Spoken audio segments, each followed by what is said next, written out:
Hello, hello. Welcome to another episode of the ConunDRUM podcast.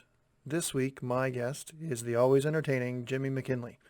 It's been a tough break for all performers, given the state of the pandemic, but he's managed to stay pretty busy. The episode in which he was featured in the Trailer Park Boys was released, and he's performed many stages, namely the Hubcap Comedy Festival that was done virtually. He also has a YouTube series that was released called Hot Talk, where they eat spicy wings and he talks to different people from around the Miramichi area. So we have a great conversation, many laughs. We talk about how he got to start in comedy for one, how to navigate different social issues while performing comedy. We talk about our favorite horror movie villains, and our love of breakfast cereal.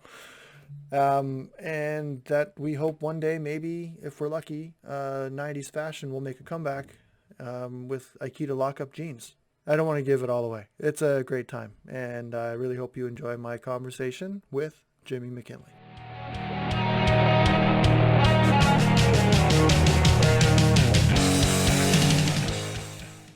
There's a little button right there. There Look you at that. go.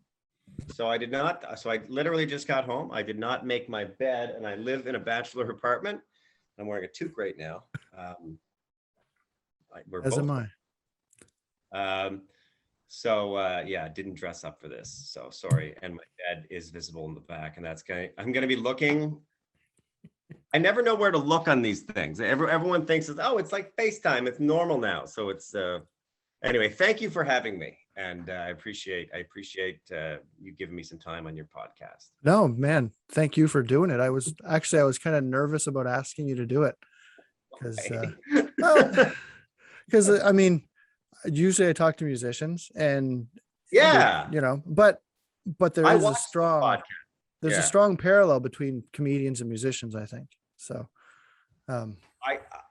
I would agree with that. I did see a couple of your episodes. I saw the Terry Whalen. You did Terry Whalen.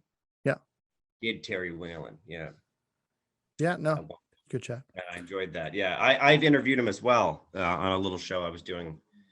And he's always a treat. Hot Talk. Hot Talk, correct. And he did fairly well. Mostly just like ketchup with Tabasco sauce, though. He didn't really do he didn't do as well as Adam Lorden. Yeah. Yeah, he stopped halfway in the sauces, did he? Just kept with the same one after a while? I think there was like McDonald's sweet and sour sauce in that container. No one checked. Yeah, exactly. Yeah. They're a sponsor. Yeah. They paid for that digital brick wall behind you. What is that? Is that real? Are you outside right now? I'm freezing it up, man. No, it's a. You're in the basement of the old Barrett's department store right now. Yeah, I'm in the underground of where the Opera House used to be. These are all the Opera House bricks. The only thing that didn't burn. Yeah. Yeah, the basement. Yeah. So. Just so that people know who you are, because I'm sure there are people that are going to watch that know who you are, but for those that don't, so if I'm not mistaken, you're originally from Miramichi. I am. Okay. That's what the IMDb told me. So on there. Yeah. So do you come from like a large family? Like what was that dynamic like? I think so. I do not come from a large family. It's me, mom, dad, and my sister Melissa. She's older than me, so she's 2.5 years older than me, 2 grades older. So not a big family. My mother comes from a very large family from the Vickers side. She had 7 siblings, possibly more. Who knows? They stopped counting after like 5. They're just like, I think 2 siblings have the same name. There's like 2 Jerrys running around, but and my father was a family of 6, so there was four of them, and then the 2 parents. Okay. So no, not a large family. Born and bred in Newcastle. Okay, so you're from the good side, right? The good side. And thank God we're getting that dog park on this side. I gotta tell you, I don't know where the skate park's going, but Skate park, I think, is going up by the base. oh, we should have it here. Yeah. I don't really care where things go. It's like I don't even have a dog, and I'm just happy that we have things that other towns have. Yeah. Just I don't want to get all tangential about the dog park that I brought up. Find people. Sorry, dude. At the end of the day, I'm just gonna rant. But people are like, you know what? I don't have a dog, so why should we have a dog park? And or it's in Newcastle, not Chatham, or the vice versa. And they're like, we should have it here. It's like, would you complain? Would you fight for Newcastle if it was in Chatham? No. So Yeah. I think we can get past that and learn from other towns, because we also complain that people don't want to stay here or move here. But that's exactly what people are looking for too. They're looking for the skate park. They're looking for dog parks. So I think that's a positive thing to have things that other towns have that are good. Yeah. And the thing with Chatham and Newcastle and just, well, Miramichi, the size of Miramichi is like you can get from the Chatham side to the Newcastle side where the dog park is in 10 minutes. On a car. Yeah. Like in a car. Yeah. To get from anywhere in Fredericton to the dog park, you're looking at a half hour, 45 minutes. Correct. Right? So what's the big deal?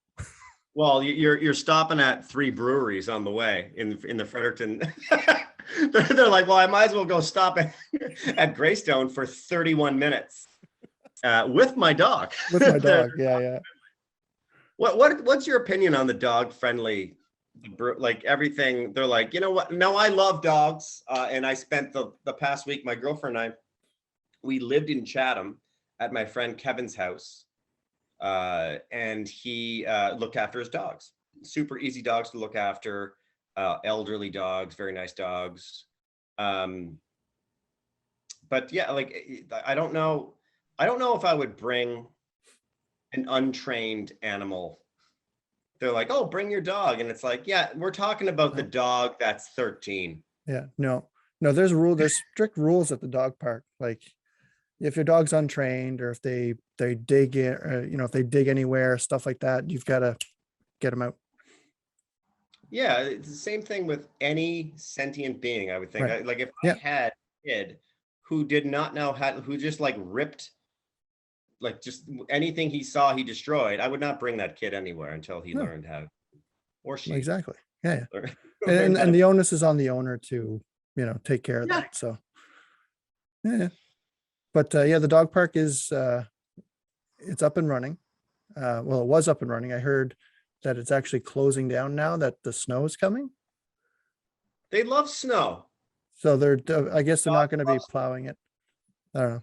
Oh, well, that's a letter I'm going to write tonight. Dear whoever I'd write this to. No idea. Now I don't have a dog, mind you. But I know they like snow. Yeah. I saw in a movie once that the first snowfall, they went ape shit. They really do. Yeah, we have a dog. Yeah. Oh, good. Yeah. Oh, I think I know. Is it a black dog, a black lab? Yes, you took a picture of him once. I did, and it's a beautiful dog. It's really cute. He looks out the window at Lugaroo. Yeah. My wife brings him to work all the time. So he's actually a pug and a beagle. A pug? Yep. A peagle, yeah. No, a beagle. Or a buck. Yeah, I'm trying to combine them. That's called a puggle.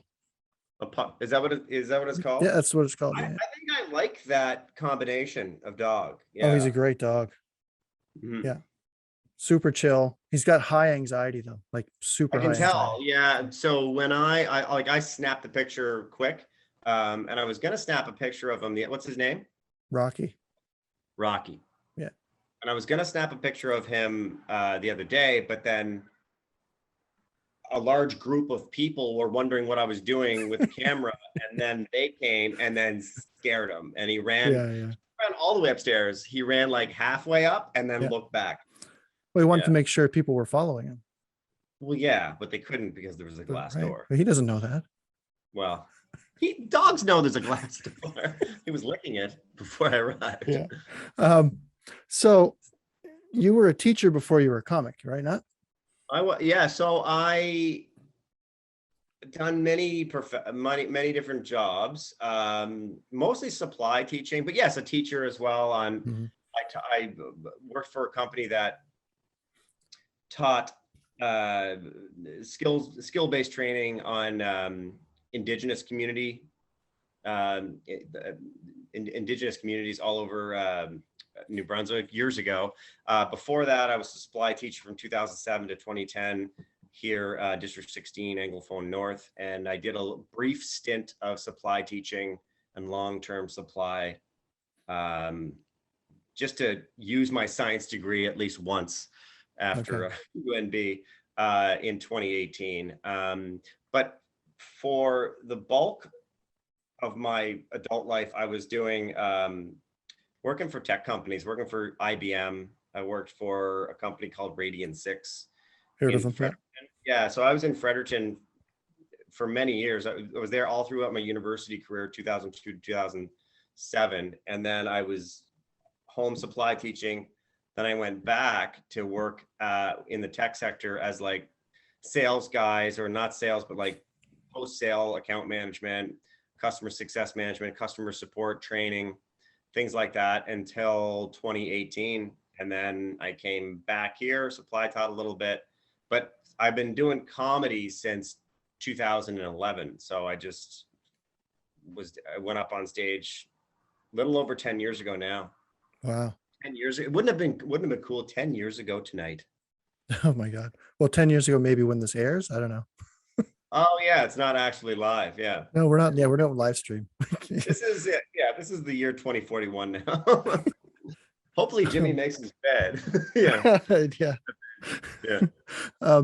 So as a supply teacher dealing with kids, like, is that something that kind of helped you in dealing with hecklers and stuff like that on stage? Yeah, I think so. Yeah. I think the trick is I guess I'm kind of good at getting people's attention. So, and it's not necessarily raising your voice. Sometimes you lower your voice. Mhm. I found as a supply teacher, and I sort of use that on stage. Sometimes I'll just get sort of low with the mic, and we're just gonna look at this guy over here in the back with the mohawk. Yeah. At Because then they church. kind of lean in, right? You lean it, yeah, because then when you get quiet, everyone else kind of gets quiet, and it sort of singles out. So that works as a supply teacher too, especially as a supply teacher, not as a teacher, Mhm. because supply teacher, like when you walk in, some of the students are just like, yes, you know what I mean? Yeah. Or if they Yeah. see the TV, actually, you don't have a TV now; it's everything's smart board, so they don't know the dopamine release that a kid gets when you walk in and the TV had been wheeled in from the library. With the VCR, with the episodes of Degrassi. Yeah, we're gonna watch some Degrasse. No, I mean, it didn't matter what you were watching. You just know you weren't going to be listening or learning, and just sort of, Yeah. unless you're watching Degrassi. Yeah. So when you were like, when I was a teenager, I would often do imitations of like my friends and family members in front of my parents, and I'd have them like in hysterics, like just like nearly pissing themselves. Is that something that you would do growing up? Like when did the comedy bug kind of start with you? Good question. Not necessarily with my parents. No, it was in small groups. I wasn't very popular or anything in high school, but I was liked by probably all the cliques. You know, I would get along with everyone, but I wasn't going to I would find out about that house party, you know, later. Yeah. They're like, hey, you're going to this house on the rich street, and I'm like, oh, they're like, well, no, because it already happened.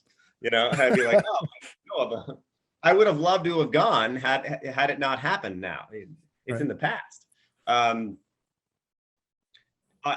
I was funny, yeah, in like small groups. Very nervous doing public speaking, doing like speeches, oratory speeches. wasn't good at that. Got really nervous. Basically because I was just plagiarizing someone else's work and just reading, my topic is about dreams or something, Right. and you do it. And I did okay, but I would get really nervous. Yeah, like small groups amongst my friends. We were a small group of like four, like me, Oliver, Derek, Jonathan. We just sit in the cafeteria at lunchtime and on breaks in the morning, and we just sort of, I don't know. I hung out with a lot of funny guys. Like one of the funniest guys I've ever met is my friend Oliver Foreign, and he has made me laugh. He always makes me laugh, but he's made me laugh to the point where I thought I was going to die. Like there was one time we were coming back from like trick or treating when we were kids, and he said something. I can't remember what it was, but I spilled some pop on his mother's carpet, and after Halloween trick or treating, and he said something. He said something so funny that I couldn't breathe. So I had lost. So I like something had screwed up with my like autonomic nervous system. So like it'd be kind of like if you're in the ocean and then a wave hits you and you're down like a second too long, and then you can't get up because another wave is hitting you. Yeah, Like yeah. something, and I was like, dude, I am going to die. So I've always been just attracted to that, like just the just funny people, not necessarily comedians. Just everyone knows people who aren't comedians that are just everything they say is funny. Everything they just like the way they talk, the way they tell a story is just funny, and Yeah. that's what I try to do as a profession. Yeah. Well, I mean, and that's what comedy is, right? Generally comedy is somebody's outlook or perspective that they've taken a topic or whatever it is, they internalize it and then they spew it out in their way. And either somebody thinks it's funny or they don't, because Right. it's all subjective, just like music is, right? You got it. Yeah. Yeah. So, because I recently, like, I heard Seinfeld. I was listening to a podcast he was doing, and he said, like, people think that they know what the silence is when on the stage, but until like you get up there and you've got the mic, like that is the quietest moment you'll ever experience. Like, is that something that you can attest to? Like, or how do you Yes. deal with Yes. that? Yes. And getting back to something else Seinfeld said, Jerry was interviewing on his Comedians in Cars show, Hmm, Comedians in Cars Getting great Coffee. show. Horrible title. Great show. It's Great show. Horrible title. okay. It's great. It's one of my favorite shows. And he was interviewing David Letterman, and they're just chilling out at the coffee shop. And I've experienced this where and I've been doing comedy for about 10 years, like from Genesis, like first open mic, shaking, run off stage, really doing comedy when I found my voice maybe like 4 years ago, you know what I mean? Yeah. Where I Oh, know yeah. Well, it takes time, right? this is how I want to tell these stories now. I might be telling a joke I've been telling for 5 years, and people will give me shit about it, but now I tell that a lot better. So, but getting back to Jerry, he was telling a story about, they're at a club and, there's 6 people on the lineup, and you think the crowd's just going to laugh at anything.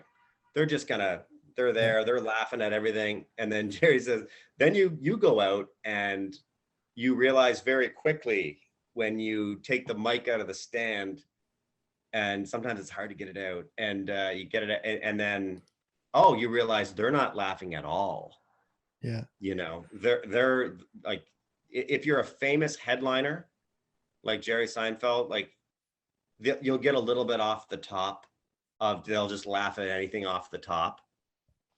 Even if you're a non-famous headliner, such as myself, you'll get a little break off the top because you're the last act. They've been looking forward to it. They're expecting more. So sometimes you get, but then after those first few little zingers, if your material's not working, it's almost like, have you ever seen that movie Minority Report? Yep.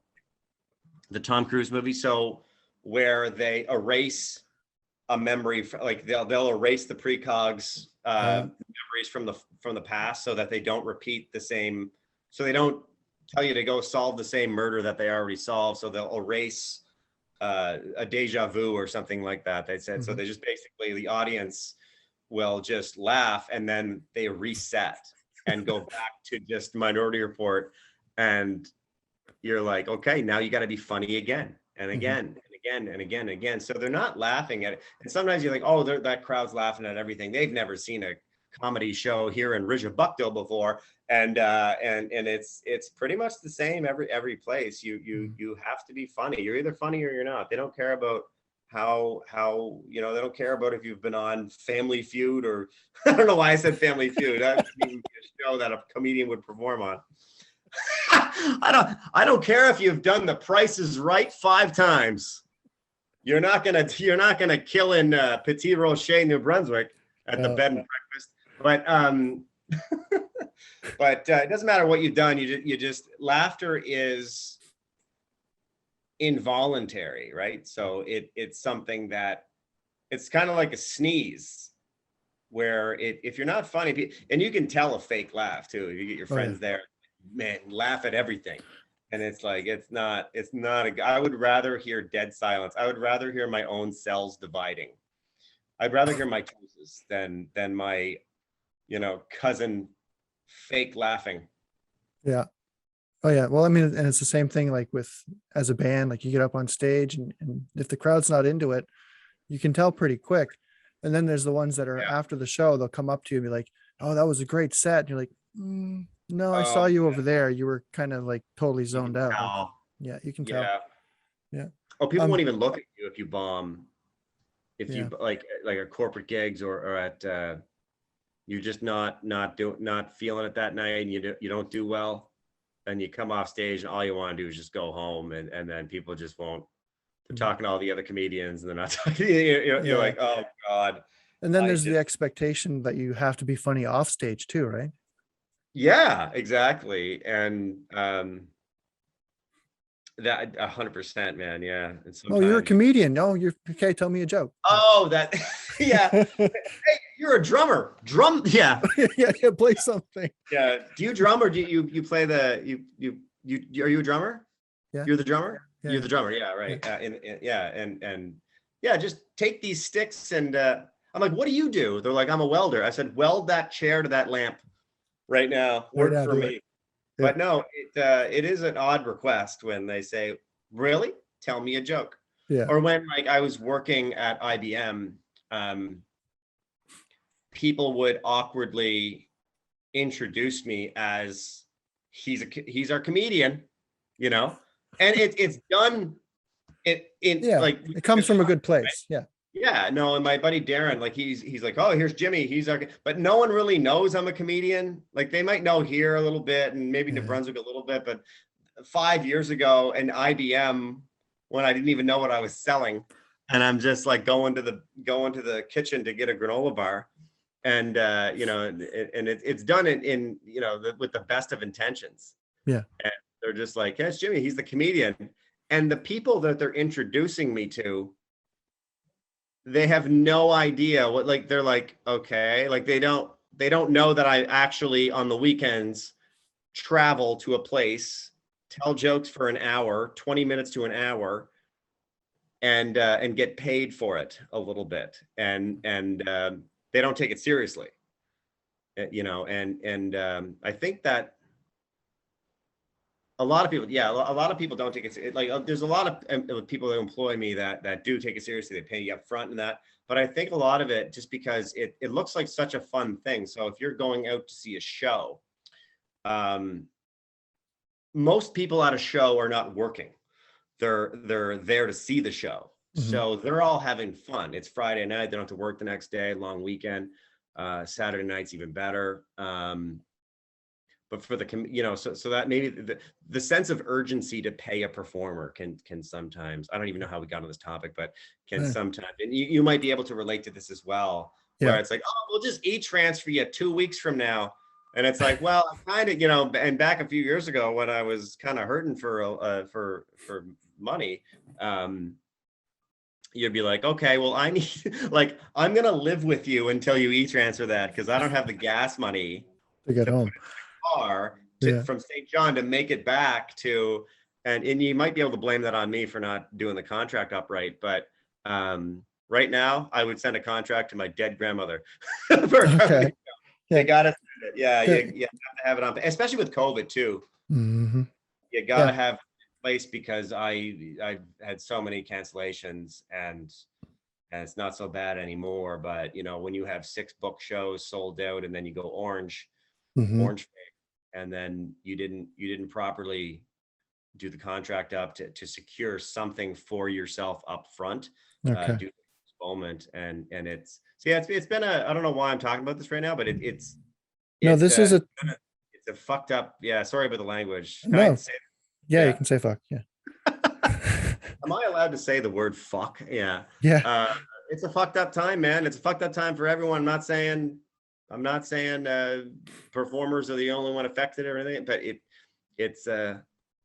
Well, I mean, they're the first ones you do. that get canceled, and they'll be the last ones that can come back, really. Exactly. You know. And a lot of yeah, you're right. Yeah. And the pay thing was something that was not quite how I wanted to get into it, but there was something that I did kind of want to discuss, just where, like, usually when you see a comedy show, a lot of times it's not just one act. Like, there's like 5 or 6, 3 or 4, whatever the number is, Right. depending on the festival. But usually whenever I've gone to see a comedy show, there's been like 3 or 4 comics on the same bill, Yep. which is very similar to, well, at least original bands. Like, when we play a show, we don't play like a cover party band, like a full 4-hour night. Like, so what we get paid is generally, sometimes there'll be a guarantee, which is usually like bare minimum, and then you get the door. Is that something that comedy shows do as well? Yeah. So there's much like musicians, there's many different types of shows that I do. Mhm. So you you always want to be in a position where people are coming to see you, or if you don't have that, coming to see a comedy show. When you're doing private shows, and that's where all the money is, by the way, in the private gigs, the Christmas gigs, companies with a budget for entertainment, and you're lucky enough to get a call. That's where the money is. So that's where 80% of the salary is. The 20% of the salary is in the clubs, where you don't make a whole lot of money. There are some clubs that are getting a lot better, though. I was booked today in a Nova Scotia club in Dartmouth, and they're treating me very fairly, and so that's great to see.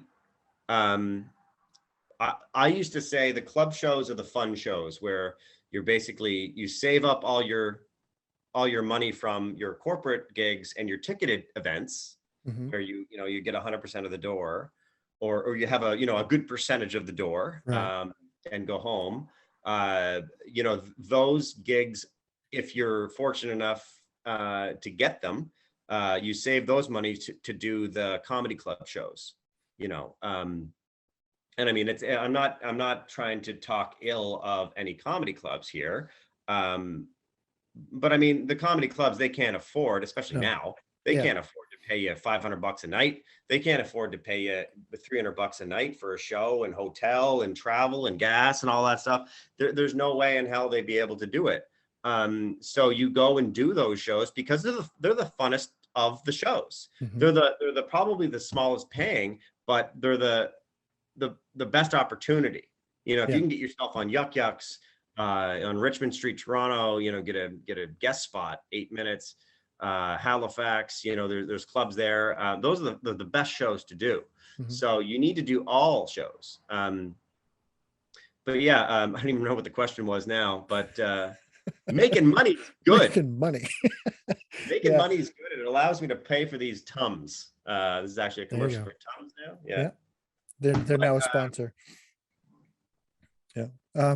Yeah, well, I mean, like, with those shows, it's the same thing with music. Like, when we play those shows with other bands, you're among your peers, so you're watching the other bands. So in your case, watching other comedians, right. and that kind of gives you, that want to do better, that, you see how well they're doing, or you're seeing something Yes. that they're doing different, and you're like, fuck, that's awesome. and then you Yeah. try to incorporate that, or it's like that old iron sharpens iron kind of mentality. Yeah. And with the smaller gigs, people are seeing you, and then they'll remember you Yeah. because you killed it, right? Because you're on your game, and then they'll go see the corporate show. Absolutely. Yeah. No, that completely makes sense. Um, and there's times where I'll be in Halifax at the Yucks Club, and like years ago, like 5 or 6 years ago, and I'm middling. I was always middling. I'm not even a big headliner with the Yucks now, but I would do, and I still middle and host a lot with Yucks. And you're sitting there, and then on Saturday night they'll have guest spots, and sometimes it's sort of a famous guest spot, like the writers from 22 Minutes will come in, and they'll just fucking annihilate, Yeah, yeah. and then you got to follow that. And I mean, like the crowd's loving it, and obviously the energy's up, and then you're like, my God, I hope they like this joke about my dad's robe. I hope that, you know what I mean? I hope they like the fucking joke I have about the dog park. That was a good one though. Hopefully they know what Chatham is, even though I'm in fucking Halifax. Right. Yeah. But no, but and it's like, but you learn from that too, because when I used to audition for, you get an audition for Just for Laughs and you don't get it, and you go up there and you're so nervous, and then I realized, well, I'm not ready. Like if I'm shaking, Mm-hmm. and I know and then she's like, well, I know you're only nervous because I was in the crowd, and I was like, I almost feel like I got that audition too early. I was just in the right place, right time. I was doing lots of shows, but I wasn't really ready to be auditioning for Showcase and for Just for Laughs. Now, sure, but Yeah. the call, no one's called me. So and there's no animosity, obviously. I'll just Right. keep doing my thing, right? Yeah. I'm solid, but I'll keep doing my thing. But yeah, it's like I always feel like I got that opportunity to showcase way too early, and but that's just life, right? That's life. I was in the right place at the wrong time, or the wrong place at the right time, Yeah. and they're like, "Yeah, you should do this," and I'm like, "Okay, great." And then I was so nervous that it was just not my regular act, and but yeah, you learn. You watch like normal. Your typical comedy show would have a host and a middle act and a headliner, maybe some guest spots as well. Mm-hmm. So Yeah. you're learning from that. You learn how to host. You learn how to middle. You learn how to headline. You learn how to start your headlining act. You learn how to close it, obviously. Like I can do a 30-minute act with my hour act and hit every joke, but condense them down and Yeah. Then you're playing with timing, and yeah. yeah, you're playing with time, like making it cleaner, making it, or making it more raunchy or Mm-hmm. whatever you want. But yeah, it's just you just learn, you just continue to grow and learn. I think every 5 years, doesn't matter if you're like a guy who fixes pianos. That's random. Or a guy, I don't know, a plumber. You grow every 5 years, and you learn. You're almost a new person, and you're like, I would never do it that way now. Yeah. I wouldn't. Well, like on that topic, like about things that you would have done 5 years ago versus now, the whole cancel culture thing, like comedy is very important like personally, I think it's important when it talks about social issues, because that's what comedy is, right? You're taking the world around you and you're spitting it back out. Like, do you worry about any of that? Like, because I know when you're telling a joke that like context is very important, and people I find don't get context, or they'll grab a headline, or they'll grab like a punchline, but they won't, you know what I mean? Like put it into perspective. Do you worry about that whole thing, like being offensive, or like, are you just doing your thing? Just doing my thing. Unless dog parks become really controversial. Yeah, they will. It's not that I'm not trying to push the envelope, because I am trying to do that more and more now. Especially in the climate in the past year, Mm-hmm. with just, I can't believe the people I know Yeah. who think a certain way, Yeah. who will comment something that's so obscene. Um, I mean, with cancel, I guess you can call it accountability culture and cancel culture. Like Yeah. if someone's accountable, it's so hard. It's a difficult topic to discuss, but it needs to be discussed. I mean, just because you're offended, if you can joke about anything. So, and I have a theory that I'm going to talk about in a minute. Just because you're offended, but upset about something, it doesn't necessarily mean that you're right. You know, like people get offended all the time. Like it's so like I was offended earlier at the grocery store, or at when I was getting my gas earlier and someone was checking a year's worth of lottery tickets. You know what I mean? And it was my aunt. It's like I have my $20 bill and my air miles, and I'm ready to rock and roll. We should have a separate building for these people checking their lottery tickets. That's going to cancel me right now. The ALC. At least half a mirror machine. Yeah, they're going to see this. Yeah. Hashtag ALC. I'm doing my own thing. I think I used to say the more offensive the material or the more controversial the material, the funnier the joke needs to be. I think I stole that from Jim Jeffries. I heard him on a podcast. Can I just close my window because I think it's my car going off. Yeah, it's the car. Okay. Oh, it just went off now that I got out. And I sort of agree with that. And I also agree with the fact that some jokes don't age well. So, they'll unearth something from the past. It depends on the context, depends on what the issue is too. Depends on what you did in the past and, determining like what, how to properly view a person. I think, and I think something like, if you're talking about controversial stuff or people who like swear a lot on stage, like dad, my father's view is, and my mother's view, like don't swear, like Bill Cosby. He was, busy doing other things when he wasn't swearing, apparently. I was going to say, okay. Yeah. Where are you going with this? Bad example, but anyway, yeah. He never swore at all. No, it's great. On stage, yeah. He was doing other things which aren't funny, but which were horrible. But and I think like my father's like, don't swear. And it's like, well, it's not about, there's a time and a place to swear. Like he swears, I swear, we swear to emphasize things. And I don't even know where I was going with this. There was something we got to get back on track. I don't worry too much about it. If you're not a piece of shit, you're not going to be accused of being a piece of shit.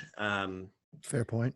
And I also think certain things are taken out of context. I think people, there's a certain group that are looking for a reason to be upset with something, and you're at a comedy show here, guys. Like right. If you're upset about something that takes place at a comedy show, if I say something and I'm like, yeah, Andre with his toucan and all the drummers wear the, and it's like, I know all drummers don't actually wear toques. That's a horrible joke, by the way. But you know what I mean? Like I'm generalizing. You can make a generalized statement. I myself know that I know that that's not true. Yeah. But I'm sort of, I'm making fun of a stereotype.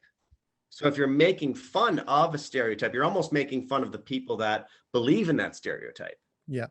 Does that make sense? Yeah. So, and then the people, they just hear a couple of keywords and then they're writing a blog or they're writing, they're vlogging or podcasting and they completely miss the point of the joke. It was a joke. You spent money to go to a comedy show and you brought your MacBook. You know what I mean? And yeah, they're doing it in real time. Yeah. They all have MacBooks, by the way. So I'm just kidding. I'm gonna get in trouble for that too. That's a generalized statement on people that write blogs. Now there was something I was going to say about. Yeah. So what I was gonna say is, I'm gonna get this out. Like someone says, "Oh, you can't joke about topic X." You say you can't joke about topic X, and I said, "Okay, why?" Of course, you can joke about really anything. Anything's really, I mean, there's probably some things that you shouldn't say in certain Some situations. things are off the table, but yeah. But yeah, I would make a joke at my own grandmother's funeral, not at somebody else's. You know what I mean? So Yeah. there's but what is it? It's anyway. Ask another question. It'll come back to me. We'll come back to it. Such a strange. No, here it is. Here it is right here. So if someone tells you that you can't joke about topic X, a lot of the times they've seen a horrible comedian talk about topic X and it just wasn't funny. But it wasn't because the topic shouldn't be talked about. You know what I mean? Mm-hmm. So give me a controversial topic, Dre. Oh God. Drummers that wear toques. Drummers that wear toques. That's a very offensive thing that, that was in the news earlier and you shouldn't be talking about that. I went to the Dooley's the other night and they had a comedy show on or somewhere and they had a comedy show on and someone talked about that and it's like, well, maybe it just wasn't funny. Maybe they were just like, they told an unfunny joke about a controversial topic. Mm-hmm. Does that make sense? Yeah. It doesn't mean that the topic shouldn't be discussed. It just means that was a shitty comedian. Yeah. Who didn't know how to talk, who didn't know how to tell a joke. I mean, I've heard hilarious jokes about the most horrible of topics, and they're funny because they're funny. And I when Dad says you can't swear, and then we're sitting there watching George Carlin, if I go over for supper to Mom and Dad, or we're watching Pryor, like I'll just put some stuff on the Chromecast, and he's laughing his ass off. Yeah. And he said, well, that's what they did back in the day. It's like, no, they didn't. They do it then. They do it now. They do it clean. They do it dirty. I've seen George Carlin on the Tonight Show talking about getting his shirt ironed. Yeah. And funny's funny. If you're funny, you can talk about anything. Yeah. And I'm not saying that there aren't topics that maybe shouldn't, that are a little bit more sensitive, but depending on context, time, and events that may have recently happened. Like when I do a corporate gig, I always ask, is there anything that's off limits? After just saying there's nothing off limits. I'm doing a private gig, and if they're paying me very well, I'm gonna say, look, I'm in Heartland, New Brunswick, by the covered bridge. Did anything happen here? I should know about. If you know what I mean. You don't want to bring up a topic that's sensitive and then everyone immediately hating you and you're just ignorant of the fact that something happened. Yeah, like you can joke about train bridges there, but you can't joke about covered bridges. Covered bridges, yeah. Right? Yeah. If the bridge is covered and chips are off limits, potato chips, Potato chips are off limits, but I think it's important to talk about those topics. And I think especially in comedy, because you kind of make light of it, you kind of disarm people. And I think it's educational. I think the more that you talk about topics, the more it gets desensitized so people can have conversation. Absolutely. That's a great point. I think, because everyone, the narrative is always like, you can't talk about religion or politics, right? Yeah. You can't talk about religion or politics. I think we need to be talking about, and I know nothing about either of those things. So that's the only reason I don't talk about them. Maybe I should be talking about them more, but I don't know. And maybe we should be talking about the stuff that pisses people off the most more. And I know comedians do that a lot. Ricky Gervais and Jeffries and Bill Maher and all these guys. Not necessarily Seinfeld, which I love about him, nor myself. But maybe we should be talking about these things. Yeah, there's definitely I think that's definitely one of the mediums that can get away with it the most. Yes. Because and people look to comedians for that, I think. That's what I look for in comedians. And I think a lot of them are going to the show to not necessarily write a blog about the controversial thing the comedian said. They want to hear it, and they want to see someone's take on it, because a comedian's job is to basically take something from that's on everyone's back burner and put it on the front burner. And someone like, I thought of that the other day. I would never think it would be on the front burner tonight. It could be anything. It could be something controversial, but it could be something. It could just be something like the way you do your laundry. Yeah, Right. we're just observational, right? We just look at things and try to extract something funny from it, right? Yeah. Just like And I think, standing by someone checking lottery tickets. yeah. And I think like I think it's especially hard with comedians because like you do a joke and then you can't really do that joke again to the same crowd or like as a musician, like we're expected to play songs and Yeah. we'll release a song, we'll release an album, we'll play that song and it's part of our set, right? And then people come back to see the show to see Yeah. those songs, right? Whereas as a comedian, if I go see a comedian and I hear the joke and I laugh my ass off, it's great, had a good time, I'm going to go see that comedian again. And then as soon as I hear him say the same jokes or it's like the same set, it's like, it's you're out, right? Like, Yeah. You must have a what, great memory. but like, My, how do you deal with that? Like, I think you my must be sound, constantly writing. absolutely, yeah. So you're always jotting ideas down. You're always trying to, even if sometimes you'll have a joke that I've told in Miramichi before that I can make better. Like I've thought of another, I've thought of something else to add on to it. So I can do that. Even if I tell the same joke, I usually add a little bit something new to it.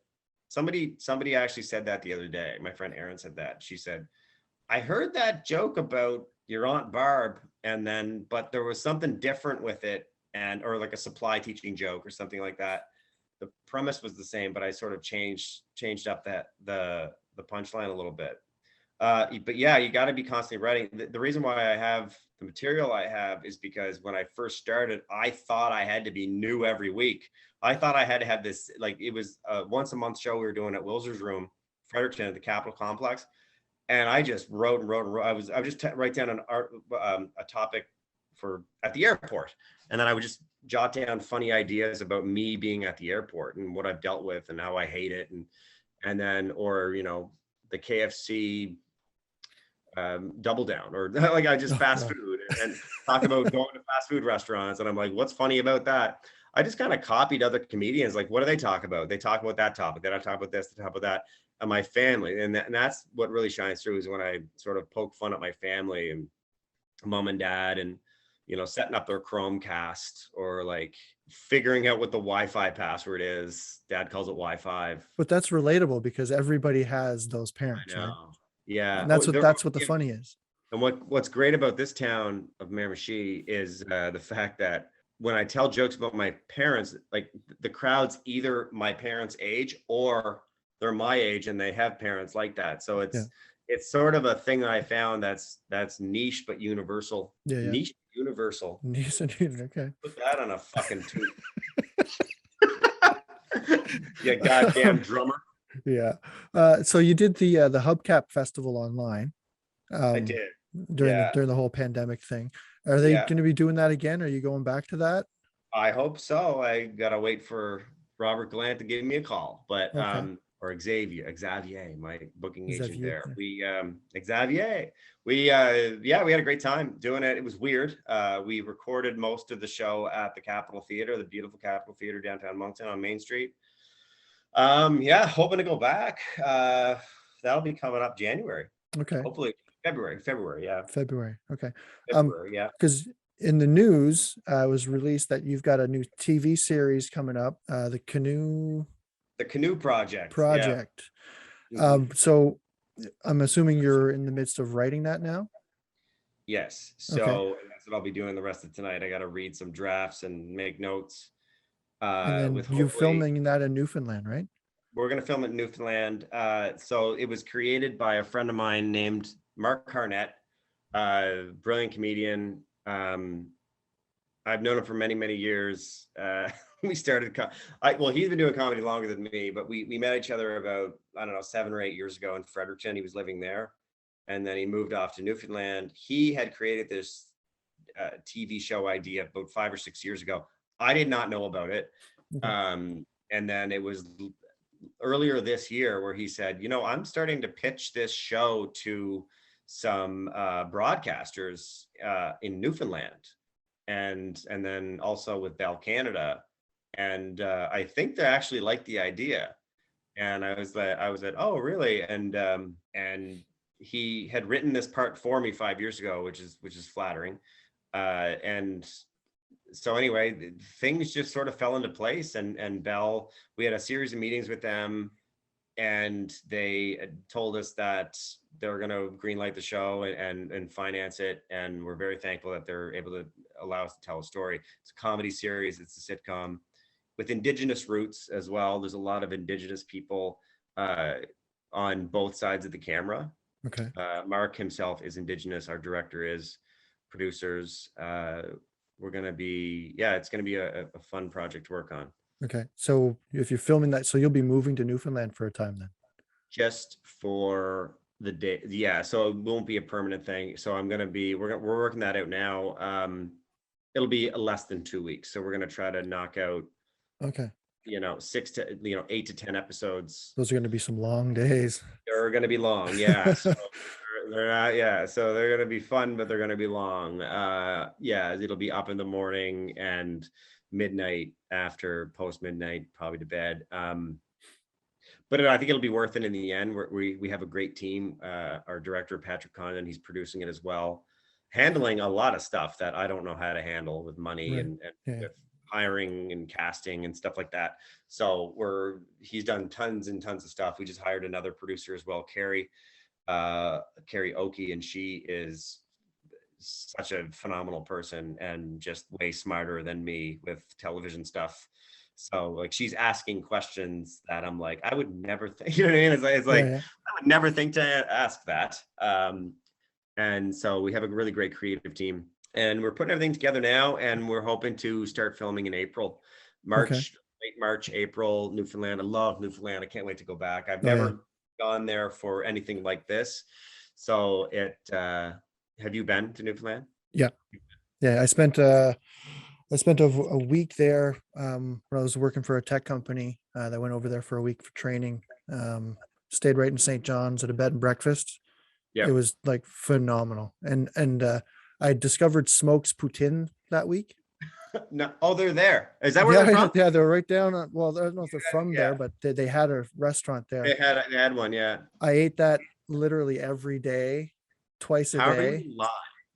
At the by the end of that week, it was just not a good scene. It was a long flight back. I'll tell you a story, man. We were coming in. So I dated a girl that lived in Newfoundland, that she like moved to medical school in Newfoundland in 2009.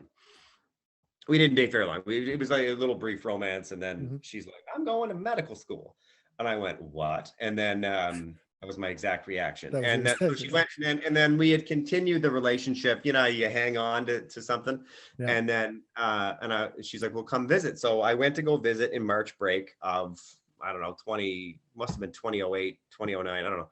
And the turbulence, so I was a nervous flyer at the time. I didn't fly a lot. So that was the first time I had been on a plane since Dad took us to Florida when I was 10. So it was about 15, 16 years of not being 30,000 feet in the air. Yeah. So and then there was turbulence, and there was this older lady next to me. She was kind of across the aisle, and we're a little, and she's like, "Oh dear, is this your first time?" I said, "It's not my first time flying, but I'm a little bit nervous." And she said, "This is normal." When we landed, dude, the wind was so strong that even the lady was like, I looked over, she had rosary beads. Were you flying into St. John's? St. John's. She had like a little Jesus. Yeah. And I was like, where does she get all these little religious trinkets? Yeah. You know, and they just magically appear. Yeah, I'm gonna get in trouble for calling them trinkets, but I don't care. But dude, I thought I was gonna die. Like, bags were coming out of the things, and it was one of those little small planes that they don't even close the cockpit door. Yeah, it's all you can see planes. like you're friends with the pilot. Like I know the pilot now. I can text the pilot right now. The plane was so small, I have the pilot's number. Yeah. Like it's, you know, the smaller the plane, the more likely you are to be best friends with you're actually the pilot. Yeah.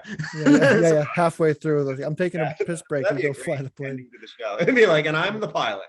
But Yeah. no, I love Newfoundland. But yeah, I that flight, man, was Yeah, because like fucking. when you fly into Newfoundland, like they come around and then they bank hard. Like there's this hard turn that they do. Yes. I don't think they should do that. Yeah. No, well, Keep going to Ireland. yeah, you'd think that they'd Yeah. be able to fly far enough away to take a nice soft turn, Yeah. but Just no. fly all the way out to the Pacific Yeah. or Atlantic, and then Atlantic. geology was not my favorite, even though it's geography. You were a science teacher. Yeah. Right. The Bermuda Triangle, and then come And then, back. yeah, soft left back. Yeah. So you did the Trailer Park Boys episode Yeah. a couple years ago. What was it like working with them? It was great, man. Yeah, good guys. Yeah, it was surreal. I was less nervous than I thought I would be. I just they treated me like I was a star. It was crazy. Like they treated me like I was like I was reading my script, and then the guy that plays Julian, JP Tremblay, he's like, the coolest thing that happened, he's like, "Hey man, can I didn't bring my script. Can I see your script?" And I'm like, "Yeah, you can see my script." Yeah, it's like I just lent Julian To my sign script. it while you're at it. And then no, I didn't ask him to do that. And then I wasn't gonna push my luck, and I wasn't asking for selfies. And Mike Smith, the guy who plays Bubbles, he was there. He had a mask on. Now this is way before COVID, so this is how cool this guy was wearing, because he was a little bit sick and did not want to spread it to everyone on set, because he wasn't not in the scenes that I'm in, but he was there. Like he was there. Like he's a producer, he's a writer of the show, he's an actor on the show, and he was there with the mask on. I got to see him. We did it in a public place outside a convenience store in Cole Harbour, Nova Scotia, and it was like I at one point when I'm just standing there, because I never met them before. Everyone has sort of a story about, oh, I saw Randy at the Opera House. Yeah. Or I saw Mr. Leahy, or I met Bubbles. Yeah, ask Bubbles if he remembers me, all that stuff. And I never met any of them ever. I would literally go to a bar that they owned, hoping, back in like 2008, 2009, when I want to be an actor. I didn't know where to start, right? What do you do? And I was like hoping I would just run into them so I could like give them my resume that's folded up in my pocket, which has audition on the spot. Yeah, exactly. Yeah, this appears to be a blank sheet of paper, sir. This appears to be a flight itinerary to St. John, Newfoundland. They were very sweet, very professional. Everything was done. They were very nice to me. It was great. The food truck that they had was phenomenal. I've never told this story, but the guy, I didn't know it was all free, right? Like not free, but free for me. Yeah. I was like, had a $10 bill out. I think it was my last $10 bill at the time. And I was like, I'd like to get a little breakfast sandwich. And the guy's like, dude, it's covered. Like, it's obviously this amazing food truck is free. And I'm like, this is a whole different world. It's like the opposite of being in the Halifax airport, where everything's just 4 times what it should cost. Yeah, really. And I'm like, this is so cool. It was great. It just came out in January of this year, though. So we filmed that in we filmed my scenes in October of 2019.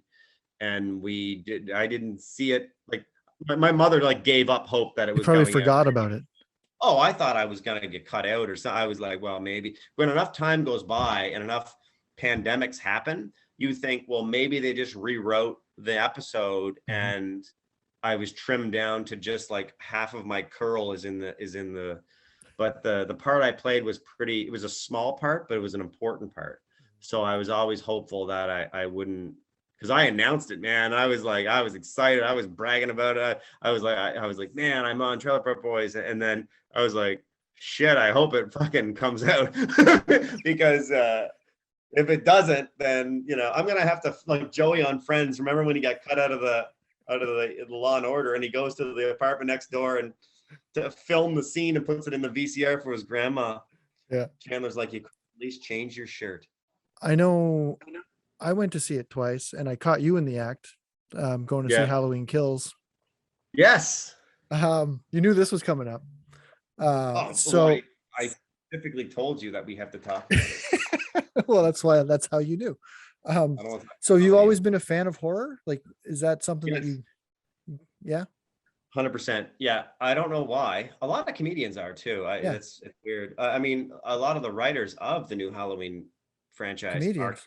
they're, David Gordon Green and Eastbound what's and his name? Down. Eastbound and Down. What's his name? I don't know. Harvey Weinstein. Oh No, God. fuck. No, what's his name? Yeah. I totally forget. Yeah. He's not going to watch this. It doesn't matter. You're not like I know he's not gonna watch it, but it's like you're not like a Joe Rogan type guy. Like, look that up. You do not have a guy off camera like, hey, look that up on the. You gotta I don't the have dog. a, The dog to I look it don't up. have a- Danny McBride. That's it. See, you got it. You got there. They're comedians, obviously, but I've always, like, mom used to rent me all the stuff from Variety Video and the Night Owl. I'd go in and The Night Owl. Friday night, yeah, I'd get down to the Night Owl. Oh man, you get down to the Night Owl. Chris Bowie was working. Yeah. Get you anything you want, and we would go down there, and I'd bike down, just rent everything I could. Never check your age. Like, you could Nope, rent like just rent whatever. Bordello of Blood, Crypt Keeper movie, and it's Yeah. like basically Billy Zane. Billy Zane. No, Billy Zane was in Demon Knight. Wasn't he Billy in Zane. Bordello of Blood? Zane might have been. That No, it was Miller. Dennis Miller, dude. I'm 100% right on this. Okay. 100% right. I'll Dennis get Miller, the fact check on that. Blood, the brothel Bordello movie, Vampire, and Billy Zane was in the Demon one where they're in the big mansion. Yeah. Yeah. No, yeah, And you're right. I know. I know. But yeah, horror, like Halloween is one of my favorites. You name it, man. Like Child's Play, like, changed my life. It was horrified me for when I was a kid for years. Like, traumatized me. Like, I thought Chucky was. I still have dreams that Chucky's coming to get me. Well, there's a new series out now, right? Did you see that? I haven't got a chance to see it yet. We're gonna watch that this weekend. You have a FX, and what is it on? How do I watch it? I don't know. Oh yeah. Support. We have Amazon Prime, and you can buy it, I think, on Amazon Prime. Can you buy it? I'm gonna check that so. out right now, Andre. I think you can pay an extra subscription or whatever. I'll check that out because my girlfriend is also a horror fanatic. Did you watch the Fear Street trilogy on Netflix? We watched one of them. Yeah, they're very well done. That was so good. I gotta watch that. Yeah, so I should watch. I used to rent. I used to read the R.L. Stine Goosebumps. Yeah. And I think I got into one Fear Street novel from it was like my sister's, like, when you graduated from Goosebumps, like yeah, just step up. The book comes down and you're like, Fear Street, what's this? It was like the art on the cover was a little bit more gruesome. Yeah. No, it's like a girl's in bed and like her dead boyfriend's looking through the window. It was really creepy. Really creepy. Yeah. Her dead boyfriend's So ghost. who was your favorite horror? I don't want to call them villain, but your favorite horror monster series, whatever. Well, I mean, you could obviously Michael Myers. Yeah. But I mean, you know what? We got Chucky in there too. We already talked about. What can we talk about? We haven't talked about Freddy fucking Krueger. Yeah, of course. I was just watching Robert Englund talk about why the remake bombed. Yeah. With the other guy, the guy from Watchmen. Yeah. That played Freddy Krueger. Rorschach. What's his name? Yeah, Rorschach. He played Rorschach. And he has a theory that year, I think it was 2008, when the remake came out of Nightmare on Elm Street, which was an okay film. It was fine, but and I'm not like, oh, it's it's not my Freddy. I'm not a guy that's like whatever. Pass the torch. Tell me a good story that's really scary. And they did an okay job with it, but I think why it bombed, obviously no one went to go see it, but why? All the Blu-rays were released. All the Freddy Blu-rays from the first to the last, and like they look really good on Blu-ray, and they were released that same year. Like New Line Cinema put them all out, And Marketing. Yeah. at that time, kids and people my age, they had like big screen TVs and surround sound systems in their homes. They could just watch it. Like, why would you go out to the theater to watch the new Freddy movie? It was just bad timing. Yeah. And it wasn't that great of a movie, but it wasn't, I've seen worse. Yeah. The remake of Friday the 13th was good with Buddy from Supernatural. Oh yeah. Why can't we remember anyone's name? Jared Padalecki. Like, what is it? Jared Padalecki. Jared? Get the fuck out of here. That's his name. He used to be on Gilmore Girls, and he was on Supernatural. Padalecki? Padalecki. Yeah. Jared Padalecki. Yeah. Yeah. Can you imagine having that name and then your agent's like, okay, do you know how handsome he's very handsome. You're like, do you know how handsome, what is wrong with my screen? What happened there? Oh, I spit on it. Isn't that great? That's going to be the promo. Can you put that as the promo? That's the This promo. is recorded, right? This isn't live. This is all pre-recorded, yeah. Fucking leave that in. Say, do you know how handsome you need to be in Hollywood for your last name to remain as I think he changed it to that.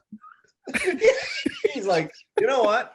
His name was Jared Smith. I know my last name is Blaze, Jared Blaze, but I really think there's something with this Padalecki Finkelstein last name. Yeah, Padalecki it's probably a better porn name. Padalecki. I like saying it. It's good. All right. Yeah, he was in that. I did enjoy that. It bombed as well. No one really, I was never a really big Jason fan. I've seen all of them and I love all of them. I don't hate him as much as like the Leprechaun. Yeah. Well, where else they're running out of places to place the Leprechaun. They're like Leprechaun on Venus. Yeah. Did you watch the Leprechaun in Space one? I'm being serious. There's one where he's on like this weird planet. Like, I like how two like late 30s guys are like, you ever see Leprechaun in Space, dude? It's fucking Wednesday night at 7:37. Yeah, I've never had the privilege of seeing Leprechaun in Space. I think it's like I've seen Leprechaun in the Hood. One. It's like the 45th one, I think. I've seen Leprechaun in the Hood. I've seen Leprechaun 1, 2, 3, 4. You know what I like? I like the Wishmaster ones. Remember the Wishmaster? We recently rewatched the first Wishmaster. You and your wife, really? Yeah. We watch horror movies all the time. You know what I like? I like that Jeepers Creepers. I think they're smart films. I think Jeepers Creepers watched the third one last week. Yeah, it's on Netflix or on one of the things. It's on things. There's actually a couple really beautiful shots in Jeepers Creepers 3. Like it's just shot well when he's running through like the woods with the axe. Like I was like, that's a cool shot. And they're funny too. Like even the first one with Justin Long. Remember the Apple guy? Mac, I'm Apple, I'm Mac. Yeah, or I'm. Yeah, it was him and his sister. Yeah, him and his sister. I had a really big crush on her in that movie. I was like, yeah, she's a very attractive lady. Great actors and great. I thought the script was awesome. I love that movie. I went to go see that in theaters and the second one in theaters. Who else? We recently rewatched Urban Legend. I just saw that was on. Maybe we'll watch that tonight. Yeah, with Joshua Jackson. Was he in it? Joshua Jackson and oh god, I can't remember the name with the one with the crazy hair. If you said he wasn't in that movie, then I'd be like fucking Mandela effect. Like I'm from another universe. No, he was in that Shazam movie with Sinbad. Oh yeah. What was it? That never happened. Yeah, it didn't even happen. Yeah, someone made a poster though and tried to fuck the internet up. Yeah. They're like, what was it called again? The genie one? Shazam. Yeah. Kazam. Yeah. Because I remember one with Shaquille O'Neal. I went to go to the Vogue Theater to see that. It was like he was a genie. What is it? Yeah, he was like a genie or something. Kazam. Yeah. Yeah, it doesn't matter what it is. It was also the title of the film. It doesn't matter, man. Just with a fucking oversized bag of Sour Patch Kids at the Vogue Theater that you couldn't open with your fucking little hands. Oh man.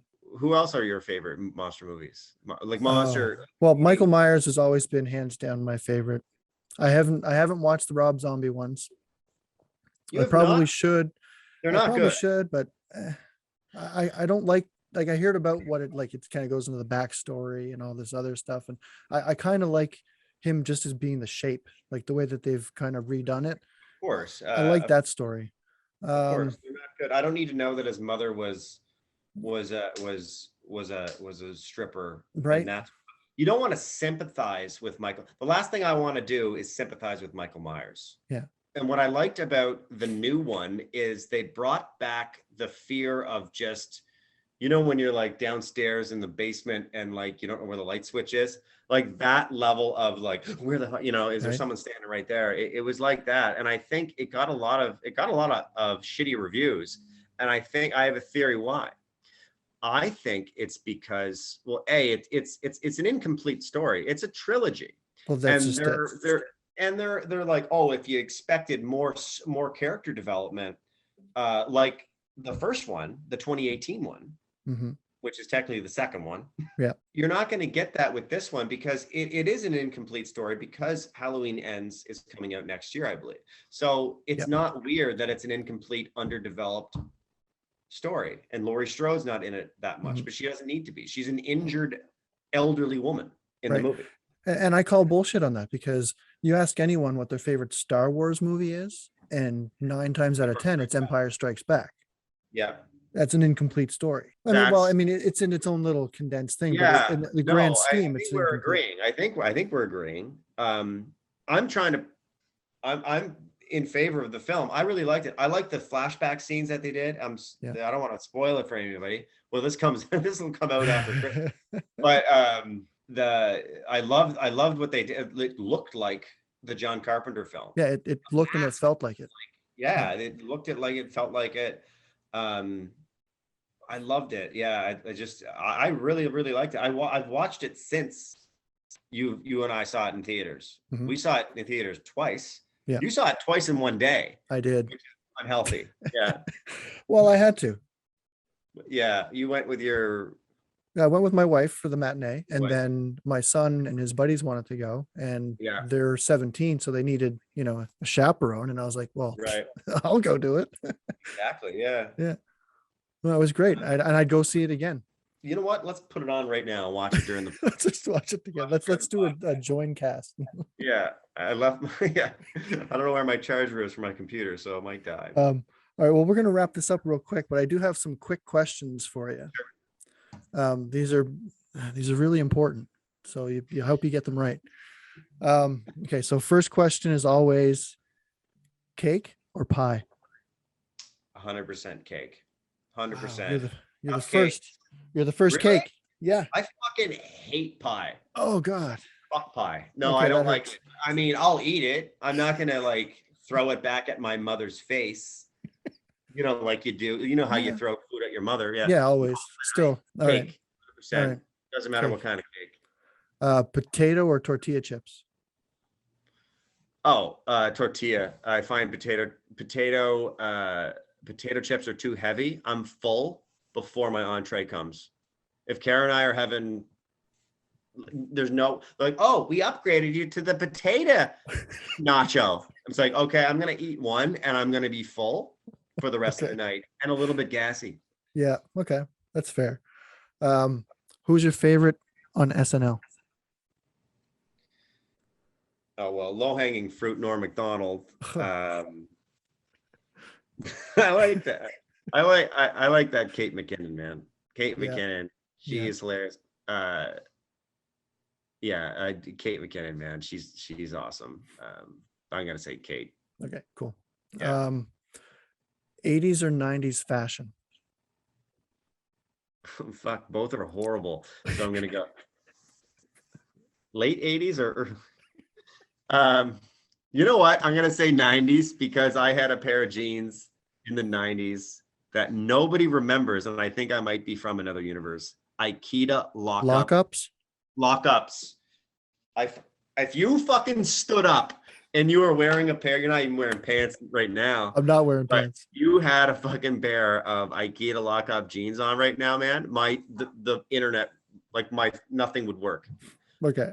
Even the lockup fusion. Yeah, I had a pair of those. I missed those. They were like light wash. a chain would come from a lock onto your belt loop. Wasn't it the best when like you didn't have a key but somebody else in your class had one? Yeah. Oh God. I have the key to You're your. like, I gotta go to the bathroom. I need to borrow your key. As if you needed the key to get out of the jeans. Like there's no. You imagine having the worst diarrhea, and you're like, the one day. One day I forgot I my went to key. Dunham Warehouse and bought the key to lock up jeans. Oh man. Okay.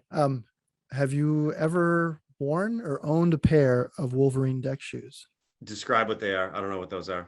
Like Docker shoe, like boat shoes. Yeah, like the deck shoes. Remember, like they were like brown Yeah, leather. like brown and like you like they weren't tied up and like they were knotted and like you could And have like the leather lace.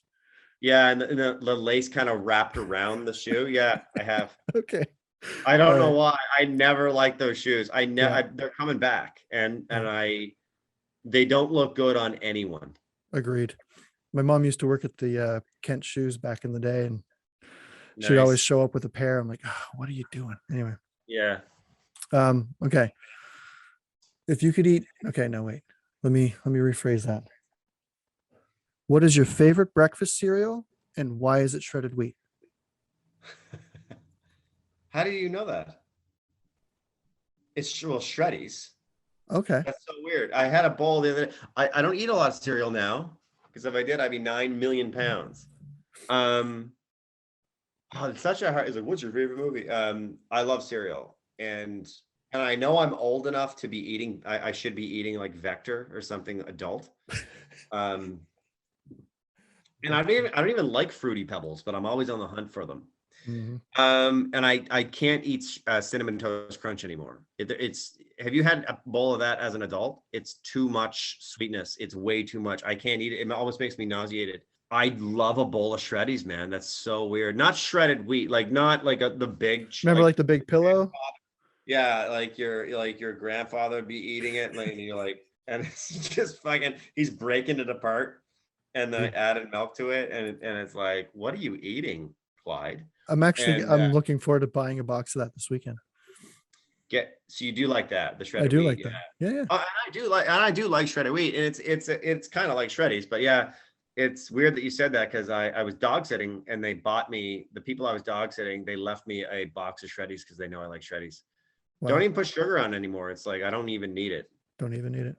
No, full fat milk too, like just homogenized red.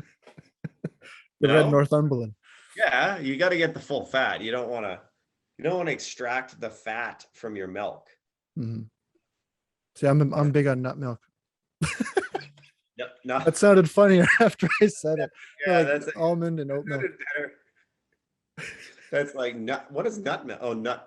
Like almond milk and like. Oh yeah, I did not know you meant that. Yeah, no, I like all of those too. I like the cashew and almond. Yeah. I like how we should just have this as the podcast, just like talking about different kinds of different cereals and foods. Yeah. What's your favorite? Oh, well, yeah, you said shredded wheat. Okay. No, actually, it's Honey Nut Cheerios. Like if I could have one box of cereal that would never end for the rest of my days, Honey Nut Cheerios. I like the cinnamon toast. I'm sorry, cinnamon, like apple cinnamon Cheerios or like cinnamon Cheerios. I like that multi-grain. I like all kinds. Do you ever have like the Reese peanut butter puffs cereal?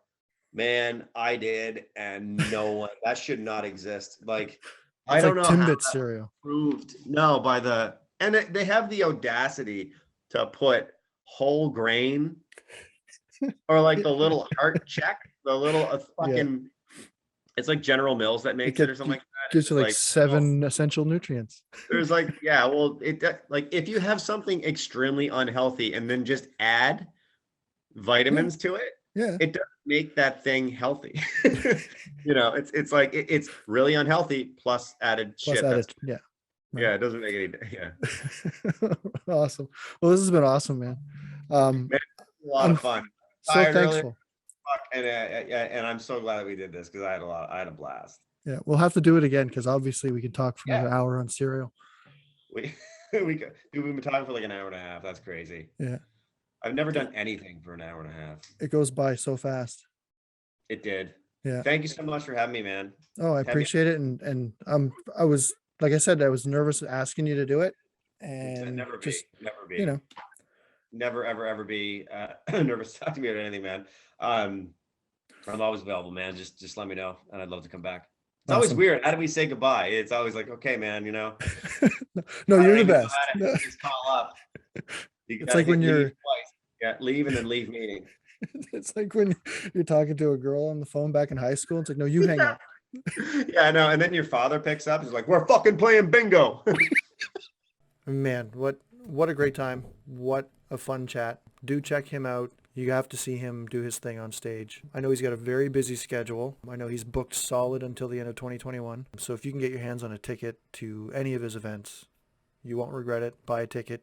Go see him do his thing on stage. I know he's got some acts with some supporting comics. So always do support the arts as a musician, understanding the struggles of performing original material. And I think stand-up comedians are a rare breed. It takes a special kind of person to do it, and to do it successfully. So I wish Jimmy nothing but success and the best, especially with the new series in development, the Canoe Project. It's sure to be another Canadian classic comedy series. So keep your eyes and ears open for that. Thank you so much, Jimmy, for doing the podcast, and I hope we can do it again soon. As always, everyone, take care of yourselves, take care of each other, be kind, stay safe. Much love. All right, bye for now.